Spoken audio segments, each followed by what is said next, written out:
अस्सलामुअलैकुम व्यूअर्स, आज मैं आपके साथ शेयर करूंगी गुलाब जामुन बनाने की एक बेहद मज़ेदार और आसान सी रेसिपी को एंड तक देखिएगा तो ऐसे ही मज़ेदार किस्म के खूबसूरत और रसीले किस्म के गुलाब जामुन आपके भी बनके तैयार होंगे। बस कुछ टिप्स एंड ट्रिक्स हैं जिनको आपने फॉलो करना है, तो इस वीडियो को लास्ट तक ज़रूर देखिएगा अगर आप चाहते हैं कि ऐसे ही दिखने में खूबसूरत और अंदर तक देखिए इनके शीरा रचा हुआ है, बहुत ही रसीले बनकर तैयार हुए हैं, ना तो टूट कर बिखरे हैं और ना ही कोई और कमी है इनके अंदर।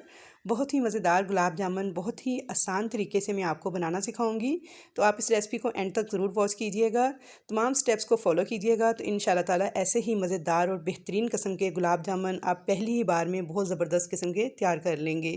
तो चलिए हम रेसिपी स्टार्ट करते हैं। तो इस रेसिपी में जो मेजरमेंट्स हैं इनका आपने ख़ास ख्याल रखना है। मैं आपको ग्राम्स में भी और कप्स के साथ भी मेजर करना बता दूंगी। तो यहाँ पे देखिए नॉर्मल चाय वाला कप है जो कि मैंने लिया है 1.5 कप खुश्क दूध का, यानी मिल्क पाउडर कोई सा भी आप यूज़ कर सकते हैं। मैंने यहाँ पे नीडो का ये साशे यूज़ किया है, तो आप अगर नीडो यूज़ करना चाहते हैं तो ठीक है, वरना कोई और मिल्क पाउडर भी यूज़ कर सकते हैं। अब मैंने सूजी ली है छान कर, जो कि मैंने ली है, देखिए ये टेबल स्पून यानी चावल खाने वाला चम्मच है, इसके हिसाब से देखें तो ये 2.5 चम्मच है और वैसे इसका वज़न जो है वो है 30 ग्राम। तो अब बाइंडिंग के लिए यहाँ पे मैंने यूज़ किया है मैदा, जो कि वज़न के एतबार से 25 ग्राम है, और अगर टेबल स्पून यानी चावल खाने वाले चम्मच के हिसाब से देखें तो ये है 2.5 चम्मच। तो बस क्योंकि मेजरमेंट के लिए पैमाना हर किसी के पास अवेलेबल नहीं होता, तो इसलिए मैंने आपको टेबल स्पून के हिसाब से भी मेजरमेंट बता दी है और स्केल के हिसाब से भी। तो बस आपने खाने वाला जो नॉर्मल साइज़ का चम्मच होता है वो इस तरीके से नॉर्मल से भर के तो उस हिसाब से मेजरमेंट पूरी कर लेनी है। अब इसके अंदर डालेंगे बेकिंग पाउडर 1 चुटकी के बराबर, बस 1 चुटकी से थोड़ा सा कम ही है, आपने 1 चुटकी से ज़्यादा नहीं डालना। अब साथ ही इसके अंदर मैंने डाल दिया था इलायची पाउडर 1/4 टीस्पून। अगर आपके पास इलायची पाउडर ना हो तो आप सब्ज़ इलायची को पीस कर तो डाल सकते हैं। इन तमाम चीज़ों को एक खुशक चम्मच की मदद से अच्छी तरह से मिक्स कर लेंगे। तो यहाँ पे देखिए मिक्सिंग मैंने कर ली थी, और अब मैं इसमें डालूँगी मीडियम पिघला हुआ घी, जो कि चम्मच के एतबार से देखें तो 2.5 टेबल स्पून है, जबकि वज़न के एतबार से देखें तो 25 ग्राम है। अब इन तमाम चीज़ों को हाथों की मदद से अच्छी तरह से मिक्स कर लेंगे कि ये क्रम क्रम सा हो जाए। तो यहाँ पे देखिए बस अब आपने क्या करना है, इसको चेक इस तरह से करना है कि मुट्ठी में लेके इस मटेरियल को थोड़ा सा दबाना है, तो यहाँ पे ऐसे इस तरह से मुट्ठी बननी चाहिए। अगर इस तरह से ये मटेरियल हाथ में मुट्ठी में इकट्ठा होता हुआ महसूस हो तो इसका मतलब है कि इस मटेरियल में हमने जो घी इस्तेमाल किया है वो इनफ है। अगर ये मटेरियल आपके हाथ में इस तरह मुट्ठी की तरह इकट्ठा होता हुआ महसूस ना हो तो आप इसमें थोड़ा सा घी मज़ीद ऐड कीजिएगा। तो ये तरीका है इसमें घी को चेक करने का कि आपने कितना ऐड किया है, क्योंकि बाज़ टाइम सूजी या मैदा ज़्यादा एब्जॉर्ब करते हैं और बाज़ टाइम कम एब्जॉर्ब करते हैं। तो यहाँ पे मेरा इतना ही एनफ था। अब मैं यहाँ पे लूँगी 1 अदद अंडा, इसे अच्छी तरह से मैंने फेंट लिया है जर्दी समेत। आपने पूरे अंडे को पहले फेंट लेना है और अब इसमें से सिर्फ 2 टेबल स्पून के बराबर जो अंडा है वो शामिल करना है। बाकी अंडा जो है वो आप अलग रख लीजिएगा, किसी और चीज़ में इस्तेमाल कर लीजिएगा। अगर आपको अंडे की स्मेल वगैरह आती है या अंडे का जायका पसंद नहीं है तो यकीन जानिए इस रेसिपी के अंदर बिल्कुल भी अंडे का टेस्ट आपको फ़ील नहीं होगा, ना ही कोई स्मेल वगैरह आएगी। आप बेफ़िक्र होकर इसको यूज़ कीजिएगा। अब यहाँ पे मैंने लिया है आधा कप नॉर्मल टेम्परेचर वाला दूध, ये वही कप है जिसके साथ मैंने मिल्क पाउडर को मेजर किया था। इस पॉइंट पर व्यूअर्स आपने बहुत ज़्यादा एहतियात से काम लेते हुए थोड़ा थोड़ा करके दूध को शामिल करना है और तेज़ी से हाथ चलाते हुए इसको मिक्स करते जाना है। आपने सारा दूध एकदम से ऐड नहीं कर देना, क्योंकि आजकल बरसात का मौसम है तो मैदा और सूजी वगैरह जो है ये कम ही दूध को एब्जॉर्ब कर रहे हैं। वैसे आम दिनों में इसमें आधा कप चला जाता है, लेकिन आज मैंने जब इसको मिक्स करना शुरू किया तो इसके अंदर देखिए ये दूध मेरा बच गया था थोड़ा सा, तकरीबन 4 टेबल स्पून के बराबर। और ये देखिए इसे आपने बिल्कुल पानी की तरह पतला भी नहीं होने देना और बहुत ज़्यादा गाढ़ा भी नहीं होने देना, तो बस ऐसी ही इसकी कंसिस्टेंसी होनी चाहिए। तो ये देख लीजिए गौर से, बस जब ऐसा हो जाएगा तो तब आपने इसको छोड़ देना है, रेस्ट देनी है। और ये बहुत ज़्यादा चिपचिपा सा महसूस होगा इस टाइम पे, हाथों के साथ बहुत ज़्यादा स्टिकी सा फील होगा, लेकिन जब इसको आप रेस्ट देंगे तो उसके बाद इसकी स्टिकनेस जो है वो ख़त्म हो जाएगी।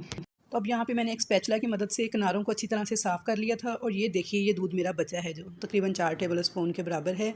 अच्छी तरह से मैंने स्पैचुला से किनारों को साफ़ कर लिया था, और अब मैं इसको एक प्लास्टिक कवर के साथ रैप करके कवर करके 20 से 25 मिनट के लिए रेस्ट दूंगी। आप चाहें तो किसी प्लेट वगैरह से भी कवर कर सकते हैं, और 20-25 मिनट के बाद हम इसको चेक करेंगे। तो चलिए तब तक हम इसकी चाशनी तैयार कर लेते हैं। तो यहाँ पे गुलाब जामुन का शीरा तैयार करने के लिए मैंने लिया है 2.5 कप पानी, और साथ मैंने ली है 1.5 कप चीनी। ये कप मैंने वही इस्तेमाल किया है जिससे मैंने खुशक दूध को मैयर किया था। साथ ही मैंने इसमें 4 से 5 सब्ज़ इलायचियाँ डाल दी हैं। फ्लेम मैंने ऑन कर लिया है और मुसलसल चम्मच चलाते हुए मैं इस चीनी को मेल्ट कर लूँगी। तो यहाँ पे मैंने 1 तार 2 तार शीरा तैयार नहीं करना, सिर्फ चीनी को चम्मच चलाते हुए अच्छे तरीके से मेल्ट कर लेना है ताकि ये नीचे जाके कैरमलाइज़ ना हो जाए। और जब चीनी सारी मेल्ट हो जाएगी, इसे 1 से 2 बॉयल आ जाएंगे तो आपने फ्लेम को ऑफ़ कर देना है और चाशनी को एक साइड पर रख देना है। व्यूअर्स, यहाँ पे वीडियो थोड़ी सी लंबी ज़रूर हो जाएगी, लेकिन अगर मैं आपको ये सारे पॉइंट्स अच्छी तरह से क्लियर नहीं करूँगी तो आपकी जो रेसिपी है वो ख़राब हो सकती है। तो इसलिए आपने केयरफुली इन सारे पॉइंट्स को नोट करते जाना है, तो इंशाल्लाह ताला बहुत ही बेहतरीन ये रेसिपी बन के तैयार हो जाएगी। तो यहाँ पे देखें तकरीबन 25 मिनट हो गए थे इसे रेस्ट दिए हुए। तो अब मैं आपको दिखाती हूँ कि ये डो की शक्ल में आ चुका है। यहाँ पे देखिए, और ये हाथ के साथ बिल्कुल भी अब चिपक नहीं रहा है, यानी इसकी जो स्टिकनेस है वो ख़त्म हो गई है। पहले ये हाथ के साथ बहुत बुरी तरह से चिपक रहा था, लेकिन जैसे ही इन तमाम चीज़ों ने दूध को अब्जॉर्ब किया है तो अब इसके अंदर बिल्कुल भी स्टिकनेस नहीं है, ये हाथों के साथ बिल्कुल भी चिपक नहीं रहा। तो इसका मतलब है हमारी जो डो है बहुत ज़बरदस्त किस्म की तैयार हो चुकी है। तो गुलाब जामुन भी उतने ही ज़बरदस्त बन के तैयार होंगे। तो यहाँ पे देखिए ये मटेरियल कितना गाढ़ा सा हो चुका है, बिल्कुल डो की शक्ल में। मैंने स्पैचुला से पहले इसे सारा इकट्ठा किया है। तो अब मैं इसके अंदर से एक एक टीस्पून के बराबर जो बॉल्स हैं वो निकाल लूँगी कुछ इस तरीके से। और उसके बाद आपने हाथ में इनको लेके इस तरह से छोटे छोटे बॉल्स तैयार कर लेने हैं। आप अपनी मर्ज़ी के मुताबिक बड़े छोटे ओवल शेप में या गोल किसी भी किस्म के गुलाब जामुन तैयार कर सकते हैं, लेकिन ज़रा छोटे साइज़ के तैयार करेंगे तो कम ऑयल में बहुत अच्छे से फ्राई हो जाएंगे। तो यहाँ पे व्यूअर्स आप देख सकते हैं कि मैंने इसी तरह इन सबको ये बॉल्स बना लिए थे। इस तरह ये तकरीबन एक ही साइज़ के बनकर तैयार होंगे। तो सारे बॉल्स हमारे रेडी हो चुके हैं। तो ये देखिए माशाल्लाह से कितने सारे गुलाब जामुन जो हैं हमारे वो फ्राई करने के लिए तैयार हैं। तो बस बॉल बनाते वक्त आपने इस बात का ख्याल रखना है कि इनमें किसी भी किस्म का कोई क्रैक नहीं आना चाहिए, वरना फ्राई करते वक्त भी इनमें क्रैक्स आएंगे।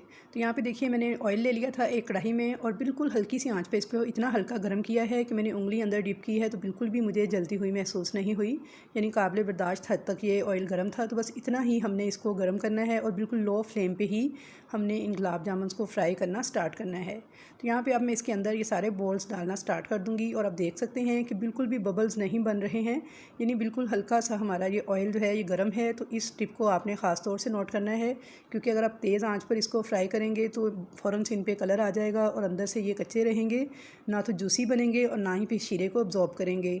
तो बिल्कुल भी ये जूसी या फिर शीरे वाले गुलाब जामुन बन के तैयार नहीं होंगे। तो इसलिए आपने इनको बिल्कुल लो फ्लेम पर ही फ्राई करना स्टार्ट करना है और 3-4 मिनट तक आपने बिल्कुल भी इनको टच नहीं करना, इसी तरह से इनको लो फ्लेम पे पकने देना है। 3 से 4 मिनट के बाद आपने हल्का हल्का चम्मच से इनको इस तरह से हिलाना शुरू करना है तो यहाँ तक कि ये सरफेस पे आ जाएं। फिर जैसे ही इन पे प्यारा सा गोल्डन कलर आना स्टार्ट होगा तो आपने थोड़ा सा चूल्हा तेज़ कर देना है ताकि इन्होंने जो ऑयल अब्जॉर्ब किया था वो सारा रिलीज़ कर दें। और आपने मुसलसल चम्मच इस तरह से हल्का हल्का चलाते जाना है ताकि इन पे चारों तरफ से एक जैसा कलर आए। साथ ही आपने शीरे के नीचे भी चूल्हा ऑन कर देना है ताकि शीरा जो है अच्छी तरह से गर्म हो जाए और उसमें एक बॉयल आ जाए। तो यहाँ पे देखिए यह प्यारा सा गोल्डन कलर आ चुका है, शीरा भी हमारा जो है बॉयल हो रहा है। तो अब आपने इन गुलाब जामुन को यहाँ से निकालना है और इस शीरे में डालते जाना है। यहाँ पे सारे गुलाब जामुन जो हैं मैंने शीरे में डाल दिए थे। अब इनको 5 मिनट तक पकने देंगे इस शीरे के साथ और उसके बाद फ्लेम ऑफ करके 2 से 3 घंटे के लिए कवर करके छोड़ देंगे ताकि जो गुलाब जामुन हैं वो अच्छी तरह से शीरे को अब्जॉर्ब कर लें। और उसके बाद इनको हम कर लेंगे डिश आउट। तो ये देखिए माशाल्लाह कितने खूबसूरत, जूसी, नरम और ज़बरदस्त किस्म के रसीले गुलाब जामुन हमारे बन के तैयार हुए हैं। तो मैं आपको एक काट के तोड़ के भी दिखा देती हूँ। तो ये देख लीजिए आप इनकी फ़ाइनल लुक। तो अल्हम्दुलिल्लाह जितने दिखने में खूबसूरत लग रहे हैं, खाने में भी इतने ही मज़ेदार बन के तैयार हुए थे। तो आई होप व्यूअर्स कि आपको मेरी आज की ये रेसिपी बहुत पसंद आएगी। रेसिपी पसंद आए तो वीडियो को लाइक शेयर ज़रूर कीजिएगा। चैनल पर नए हैं या फर्स्ट टाइम वॉच कर रहे हैं तो सब्सक्राइब ज़रूर कीजिएगा और कमेंट्स बॉक्स में अपना फ़ीडबैक ज़रूर दीजिएगा कि आपको मेरी ये रेसिपी कैसी लगी। तो इंशाल्लाह ताला मुलाकात होगी आपके साथ ऐसी ही अच्छी अच्छी नई नई रेसिपीज़ के साथ। तब तक के लिए मुझे दीजिए इजाज़त। अल्लाह हाफिज़।